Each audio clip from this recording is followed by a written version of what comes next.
we are staying right now is called Surakhane. Surakhane literally means red hot houses. The reason why it's called red hot houses is that throughout the centuries, it has been one of the gas and oil resources for Baku, for Azerbaijan. Now, Surah, it comes from Persian word, surah, hole, and khana means house, red houses, hot houses. Now, the Surakhane area is the area where the fire temple is located. In Azerbaijani, fire temple is called Ateshgah. Ateshgah means the fireplace, the fire space. The fire temple, for the first time, was built in 2nd century by Zoroastrians. As you know, Azerbaijanis, we local people, our ancestors were Zoroastrians. Parsis, nowadays, those people live in India. They worship to fire. Not only fire, they worship to the 4 main elements of the world, like Ateshi, that is called fire, Abi, that is called water, Khaki, that is called earth, and Badi, that is called air. Well done. And we know Parsis because they are also in Pakistan. They are also in Pakistan, yeah. So in 2nd century, this fire temple was built by Zoroastrians. I will show you the main ruins of the 2nd century fire temple. But in 7th century, when Islamic invasion happened here, when Arabs came here, the Khilafat came here, the fire temple lost its power and the people converted to Islam.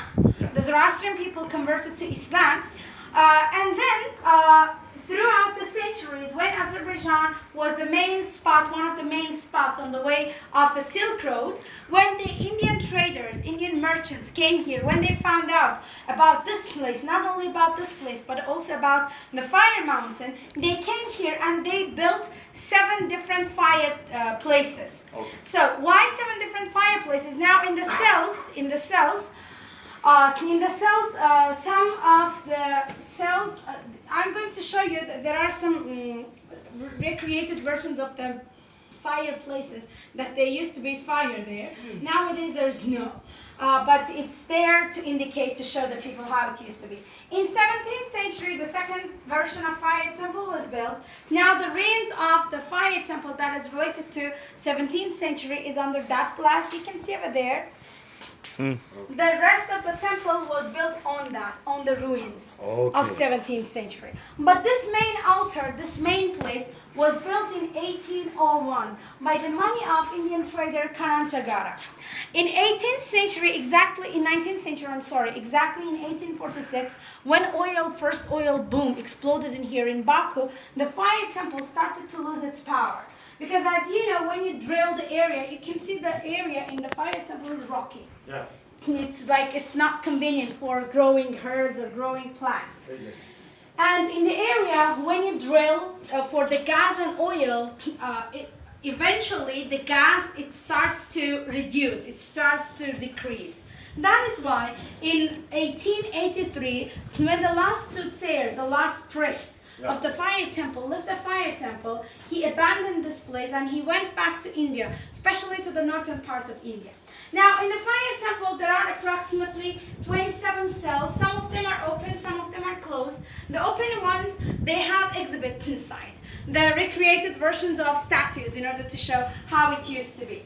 I have to tell you one thing, that during the Soviets, after 1883, during the Soviets, the fire temple was abandoned as well because nobody was interested in that. As I think you have the information that during the Soviets, religion, the God, not only for Islam, but also for Judaism, but also for Christianity, it's not allowed to pray. No God, no religion.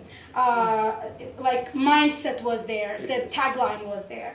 That is why, just like the other holy places, the fire temple also was abandoned. Exactly in 1960s, when the Soviet Union heard that the Indira Gandhi is interested in coming to fire temple, paying a visit to fire temple, they restored this place. Actually, before, the cells were separated, alag-alag. They were separated from each other. But after the restoration, they were built, they were joined to each other. Exactly in 1998, Fire Temple was the first place in Azerbaijan to be nominated into UNESCO's World Heritage List by Gulnara Mehmandarova. Now, as I mentioned before, we are going to pay visit to the cells altogether. Because usually when I come here with bigger groups, the cells are so narrow. I cannot take them to each and every cell. Okay. But now, today, since we are just 6, we are going to pay a visit to each and every cell. We're going to get the information in those cells, and then I'm going to give you free time to take pictures. Okay. Is that okay for everyone? Yes. Have you learned